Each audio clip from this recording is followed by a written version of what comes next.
Pasal 6 ayat 9, mempelai pria. Tetapi dialah satu-satunya merpatiku, idam-idamanku, satu-satunya anak ibunya, anak kesayangan bagi yang melahirkannya. Putri-putri melihatnya dan menyebutnya bahagia. Permaisuri-permaisuri dan selir-selir memujinya. Kekasih Tuhan, panggilan sebagai mempelainya adalah karunia terbesar, di mana hati Tuhan tertuju kepada dirinya, idaman atau kesukaan Tuhan, kesayangan Tuhan. Dalam segala kekurangan yang dimiliki kekasih Tuhan, Tuhan Yesus tidaklah melihat kekurangan itu, karena semua itu ditutupi oleh darah-Nya di atas kayu salib. Ketika kita memberikan hati kita sepenuhnya untuk Tuhan, maka hati Tuhan juga tertuju pada kita. Dengan penuh kasih sayang, sang mempelai yang tadinya tidak ditanggapi ketika datang ke pintu rumah kekasihnya, kembali memperhatikan dan memproklamirkan bahwa kekasihnya adalah satu-satunya idamannya. Biarlah ini menjadi lambang di dahi kita. Kita adalah kesayangannya, Tuhan Yesus. Keluaran 19 ayat 5. Jadi sekarang, jika kamu sungguh-sungguh mendengarkan firman-Ku dan berpegang pada perjanjian-Ku, maka kamu akan menjadi harta kesayangan-Ku sendiri dan dari antara segala bangsa, sebab Akulah yang empunya seluruh bumi. Ulangan 14 ayat 2.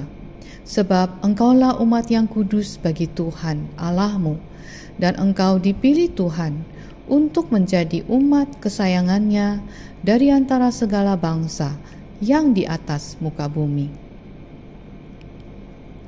Pasal 6 ayat 10, mempelai pria. Siapakah dia yang muncul laksana fajar merekah, indah bagaikan bulan purnama, bercahaya bagaikan surya, dahsyat seperti bala tentara dengan panji-panjinya. Siapakah dia yang tampil bagaikan fajar, bagai cahaya pagi yang muncul setelah kegelapan, sangat menyenangkan dan ramah, indah bagaikan bulan, yaitu ketika purnama, dan berjalan dalam terang, cerah, bercahaya seperti matahari, tanpa noda atau bintik hitam seperti pada bulan. Gereja dikatakan tanpa cacat atau kerut atau celak, Efesus 5 ayat 27, yang menjadi milik Tuhan melalui pengorbanan Kristus Yesus yang penuh kasih karunia. Di dalam Kristus, dahsyat seperti bala tentara. Ada 4 penggambaran yang diungkapkan mempelai pria kepada kekasihnya. 1. Merekah laksana fajar. 2. Indah bagai bulan purnama. 3. Bercahaya seperti matahari. 4. Dahsyat bagai bala tentara dengan panji-panjinya. Kekasih Tuhan yang kembali kepada Tuhan digambarkan memiliki sinar yang indah, terang, dalam kedahsyatannya sanggup menghancurkan kuasa jahat bagai tentara yang kuat. Semua keunggulan dan kekudusan sejati di bumi berpusat di gereja. Kristus Yesus telah maju menaklukkan musuh-musuhnya. Kita, para pengikutnya, memperoleh kemenangan atas dunia, daging, dan iblis. Sang mempelai menunjukkan kelembutan seorang penebus. Dia senang dengan umat tebusannya dan karya kasih karunia-Nya sendiri di dalam mereka. Hanya orang percaya sejati yang dapat memiliki keindahan, kekudusan. Dan ketika karakter mereka yang sejati diketahui, hal itu akan dipuji. Kekasih Tuhan, ingatkah kita pada pertobatan pertama kita? Kita memandang ke depan seperti pagi hari. Terang kita kecil, tetapi semakin hari semakin bertambah. Kekudusan kita cantik seperti bulan, merefleksikan semua terang, kasih karunia dan kekudusan Kristus. Kita dibenarkan cerah seperti matahari, berpakaian Kristus, sang matahari kebenaran.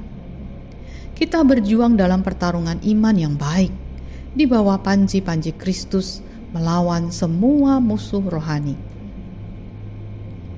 1 Timotius 6 ayat 12. Bertandinglah dalam pertandingan iman yang benar dan rebutlah hidup yang kekal. Untuk itulah engkau telah dipanggil dan telah engkau ikrarkan ikrar yang benar di depan banyak saksi. Kita semua yang ada di dalam Kristus akan mengalami pertempuran iman untuk memegang teguh hidup yang kekal. Dalam bahasa Inggris diterjemahkan sebagai fight the good fight of faith.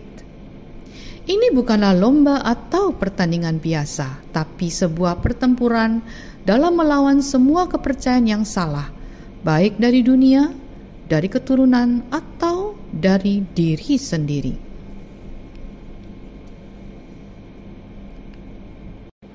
Perjuangan untuk tetap percaya bahwa kita memegang teguh hidup yang kekal ini. Ingatlah bahwa panji-panjinya adalah beloved, kekasihnya Tuhan, kesayangannya. Panji-panji ini akan menolong kita untuk berseru kepada Tuhan Yesus untuk menolong kita dalam situasi apapun.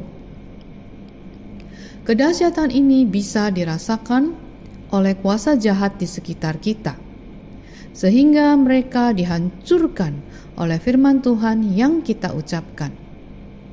Yesaya 54 ayat 17.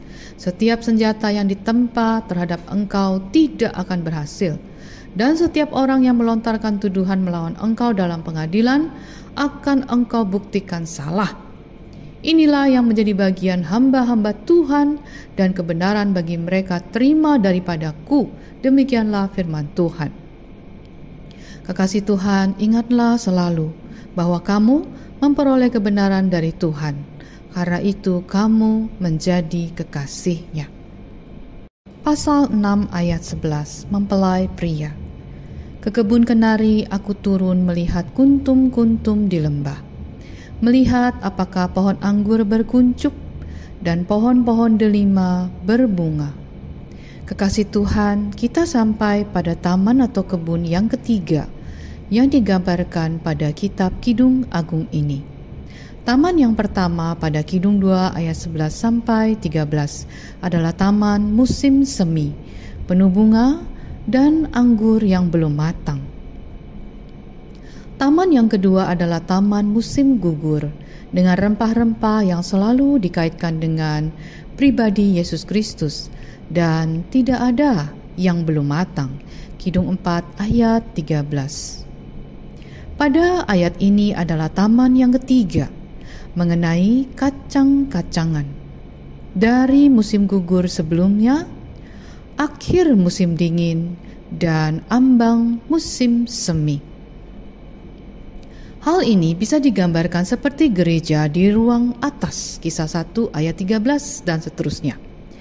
Ketika satu musim baru saja ditutup, yang lain belum dimulai, maka cangkang keras dari yang lama perlu dihancurkan dan inti manis di dalamnya baru bisa dikeluarkan. Lukas 24 ayat 27-32 merupakan peristiwa yang tepat untuk menunjukkan perubahan ini. Ketika dua murid Yesus bertemu dengan Tuhan Yesus di jalan menuju kota Emmaus, keduanya yang tidak mengerti mengapa Tuhan Yesus harus mati. Seiring dengan penjelasan Tuhan Yesus, maka sedikit demi sedikit namun pasti selubung kebodohan mereka terbuka ketika Dia lenyap.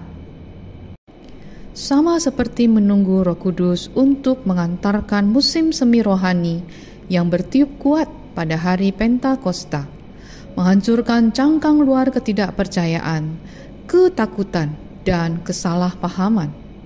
Sanggup mengubah hati para murid Tuhan yang menjadi begitu berani mengabarkan Yesus Kristus adalah Mesias.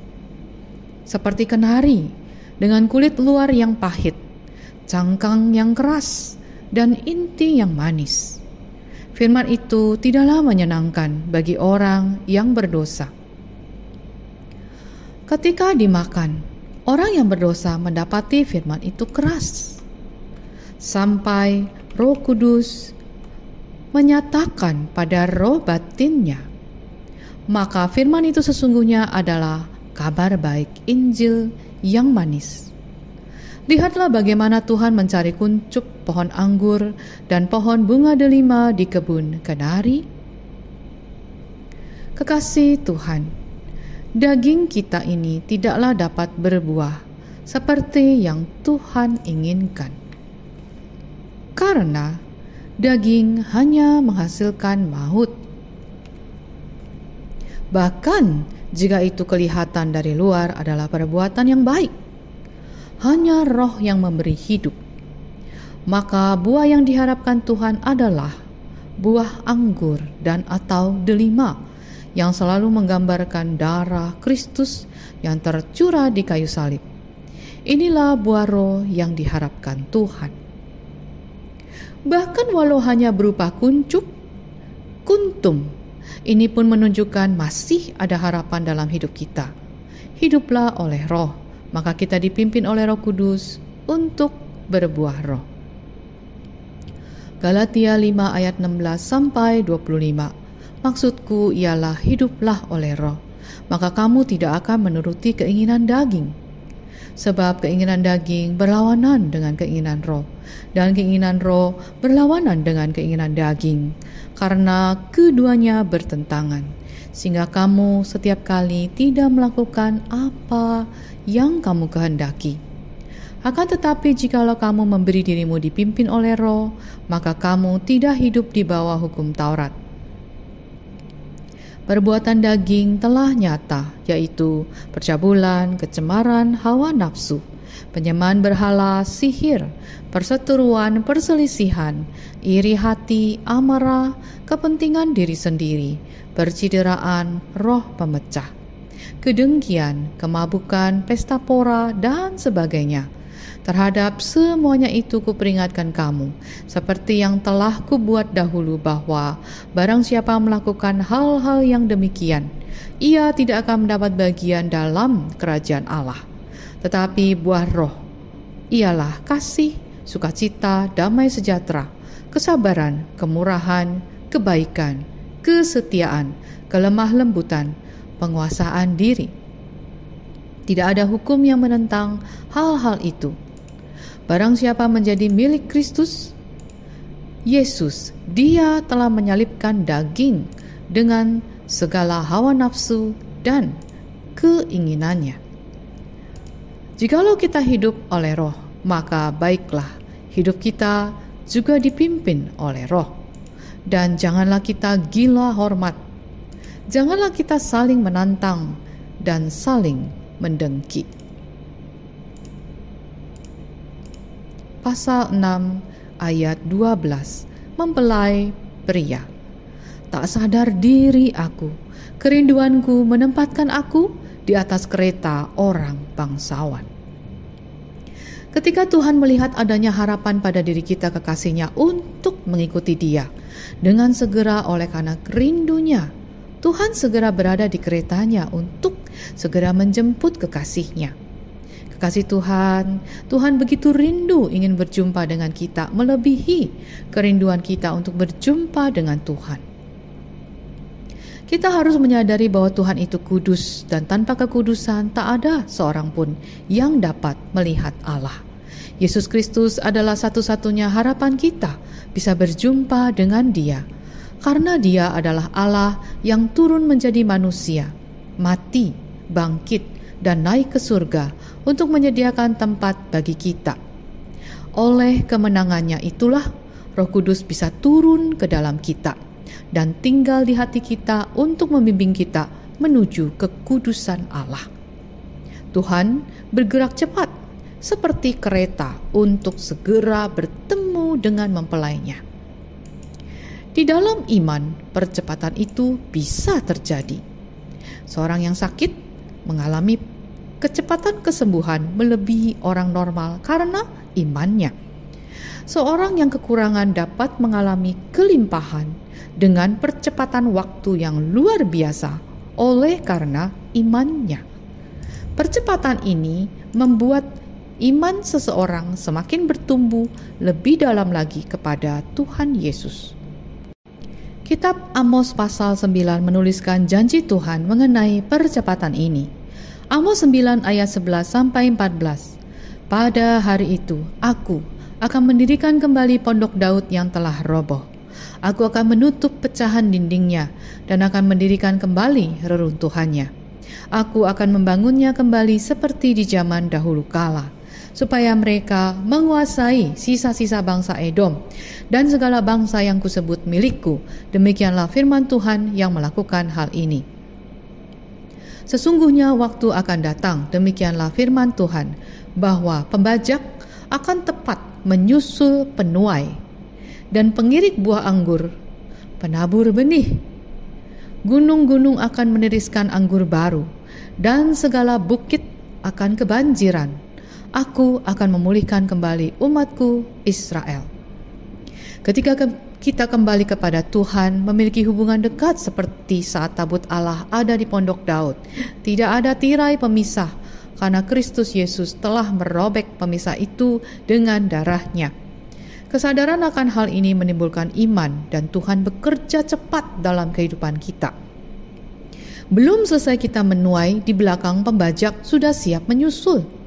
Belum selesai mengirik buah anggur, yang menabur benih sudah siap. Wow, bayangkan betapa kelimpahan itu memenuhi hidup kita sampai segala bukit masalah kita kebanjiran kasih karunia Tuhan yang digambarkan seperti anggur baru. Pasal 6 ayat 13. Mempelai pria. Kembalilah, kembalilah ya gadis sulam. Kembalilah, kembalilah supaya kami dapat melihat engkau.